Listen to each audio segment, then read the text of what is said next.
Hey guys, it is Zaley Barclay of ZaleyBarclay.com. Welcome to the Start, Shoot, Grow, Thrive podcast. I'm so happy to have you here today. I'm really excited because today we're talking about something that is really touchy, and I really want to know your thoughts on it. You may not agree, you may agree. It's a discussion that I see online that people have all the time. And so we are talking about, because you probably already saw the title, how your thirst for being different is stopping you from being successful. And I decided that I had to talk about this because I learned so many lessons from trying to be different. So obviously in today's episode, we are referencing Think and Grow Rich. And I have that book down in the description of this podcast episode. And if you want to learn more about it, so I refer to two different versions of this. And the first one is just Think and Grow Rich by Napoleon Hill. The other is a variation which I personally love, and it's co-authored by Dennis Kimbro. So it's Think and Grow Rich, A Black Choice. So definitely check them out. Game changing for me in my business journey. And I always mention these because that book was life changing to me and my life. So let's get into it.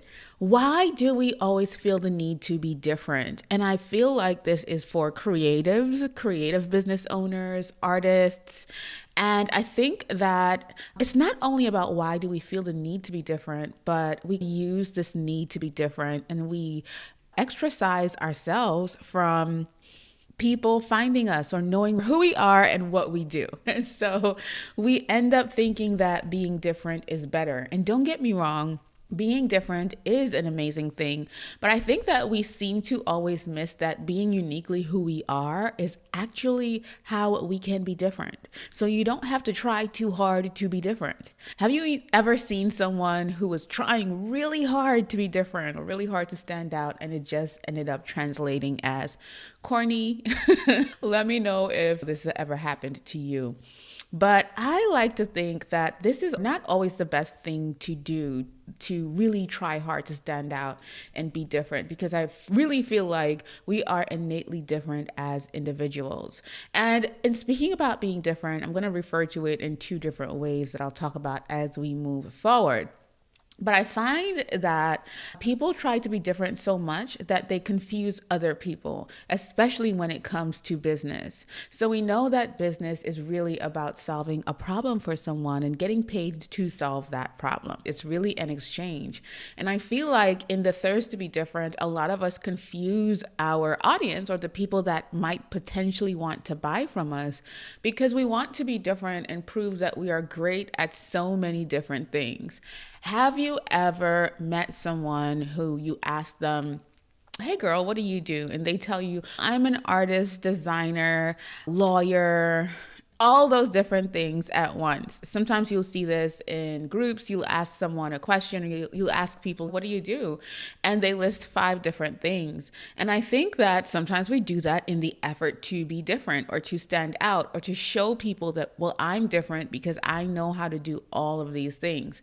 And when you do that, you confuse your ideal customer as in, so what do I hire you for? Do I hire you to pet sit my cat?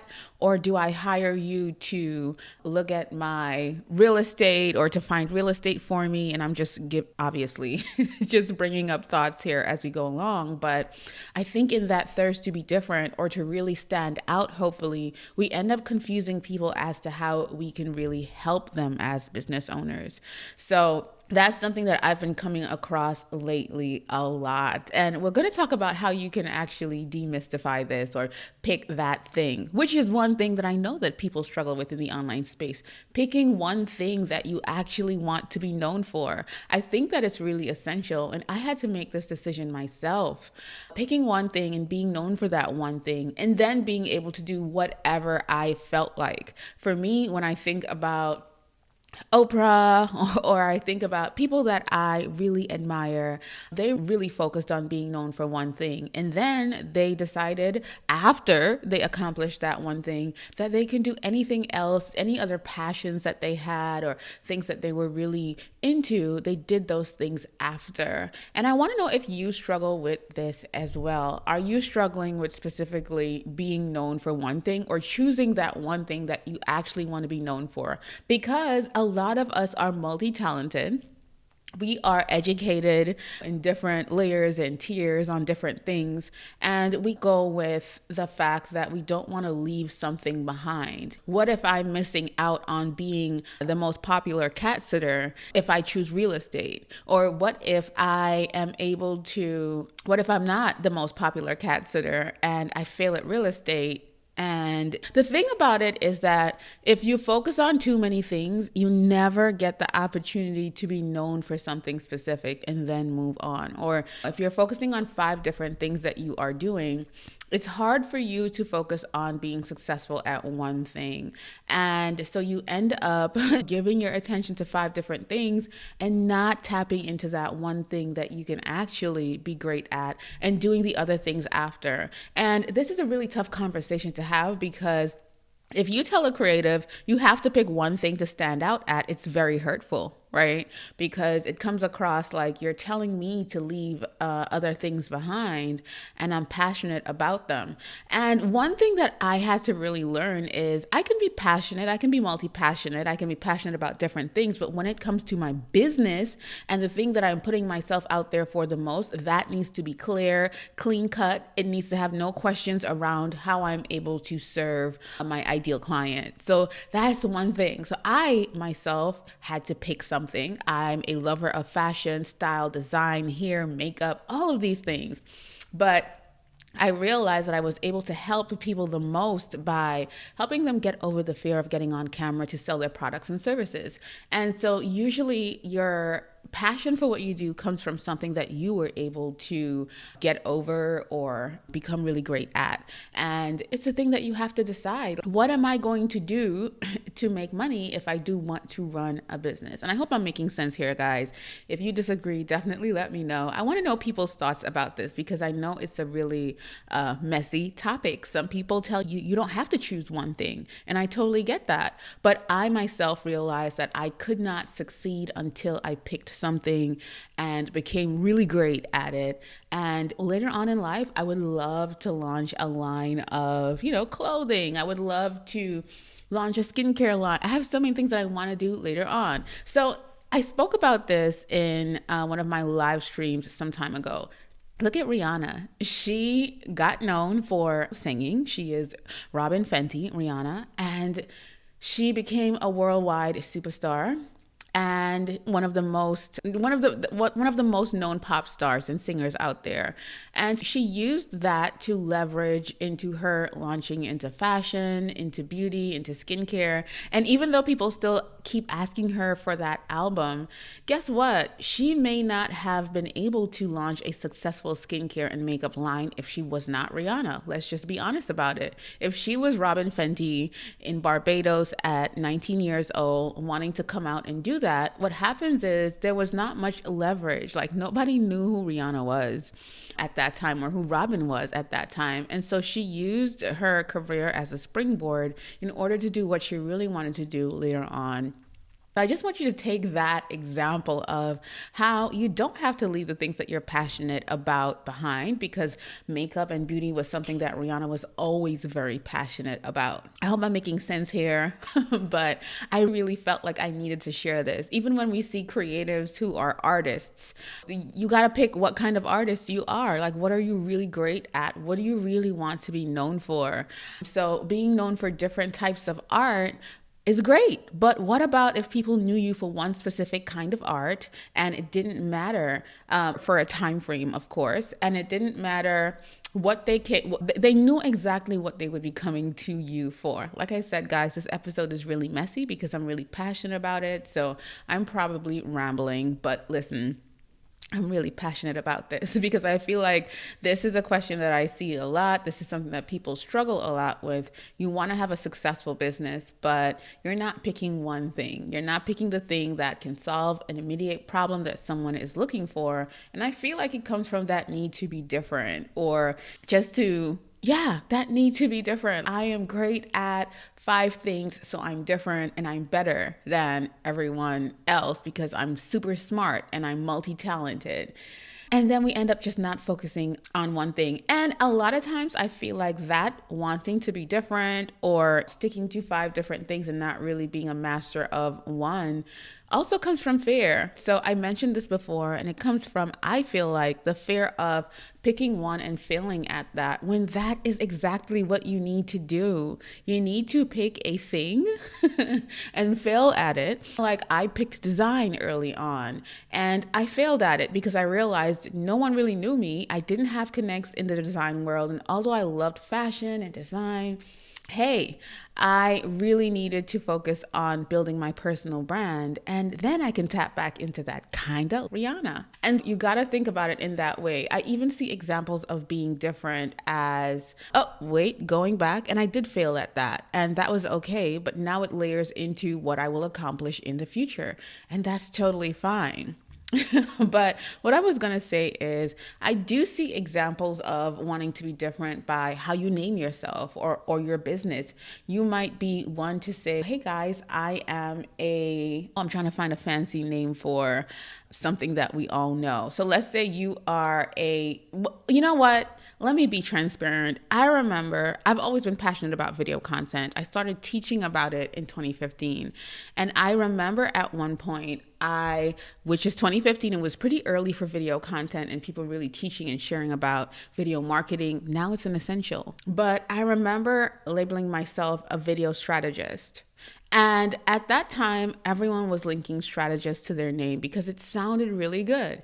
But then I had to come to the point where I had to understand that people weren't really looking for, the average person or my ideal customer was not going online to look for a video strategist. And so I had to then start thinking, yeah, this is different and cool. Video strategist sounds really like out of this world, but who is specifically looking for that? So that comes along with knowing what you want to be known for and just asking yourself, what do I really do? Or what is the bigger conversation that I am contributing to in my business, right? Whether that be digital marketing, whether it be online business, whether it be, now I say video sales and marketing coach, because that's super easy. You need video marketing. You need to learn how to sell on camera, and don't be afraid of evolving and growing into your best self. Next year, I might change my title, but this year I feel like it's pretty simple. If I say, hey, I'm a video sales and marketing coach, you know what I am. There's no like super crazy questions around it. You know that I'm here to coach you on video sales and marketing for your online business. Like I said, it's all about being open to learn. Business is the craziest self-awareness journey ever. And that is a whole other episode that we have to talk about.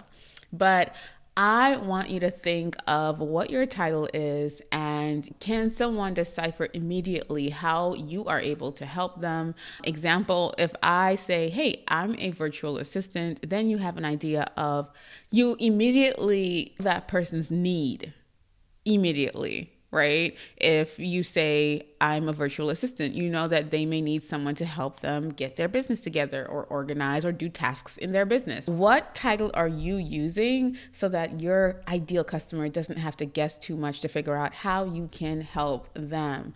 Also, another thing that we do to sabotage ourselves in the whole conversation of being different is that we tell ourselves, you know what, I'm not going to do this because everyone is doing it. And so I had to learn myself, if everyone is doing something, there's something about it that works. And so you have to check yourself in situations like that. Example, I can say, you know what, I'm not doing reels because everyone is doing it. So I'm speaking about Instagram reels. Or I'm not doing Instagram stories because everyone is doing it. When in reality, everyone is doing it because it works. You get what I'm saying? So there's something about it that works. And that's where you have to figure out, my want to be different is keeping me back from really getting to where I need to be. Obviously, I'm a believer of having things in place before you focus on things like reels and things like that, because you can be reeling and people don't know what they can get from you, or how you can help them, or that's a whole other conversation. But a lot of times it's just that you want to be different, and so you're going to sabotage yourself from doing what works in order to maintain that difference. But that can also be hurting you from being successful in whatever you want to do. So there are so many things that we have to really be self-aware about when it comes to online business and being in the online space, or owning a business, or building a personal brand. There are so many things that we have to think about.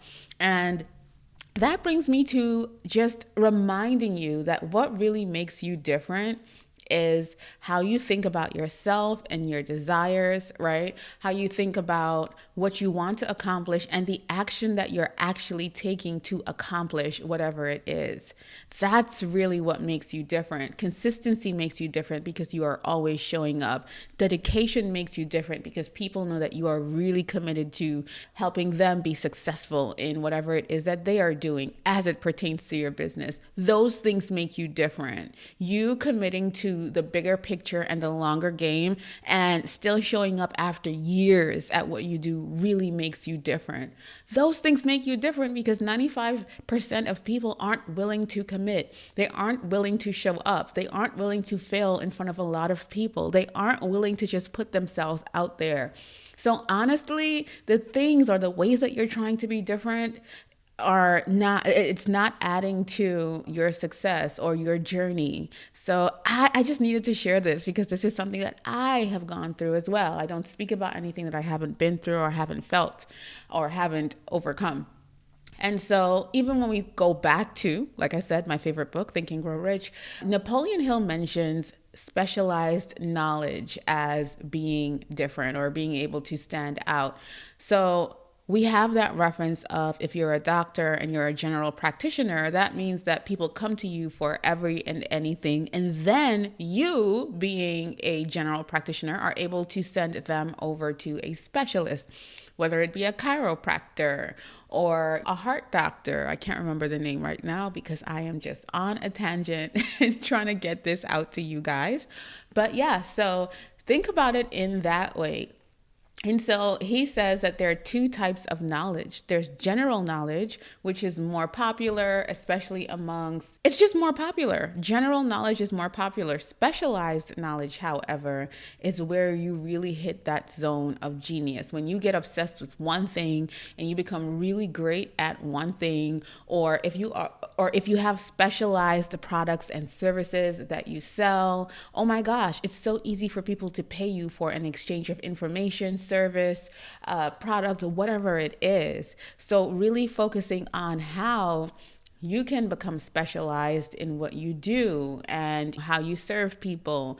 That's really what matters. And I want you guys to just think about that. And this is wrapping back into wanting to be known for 5 different things rather than being known for what you specifically want to be known for. You have to pick something. You have to make a decision and make it work. That's what I like to say.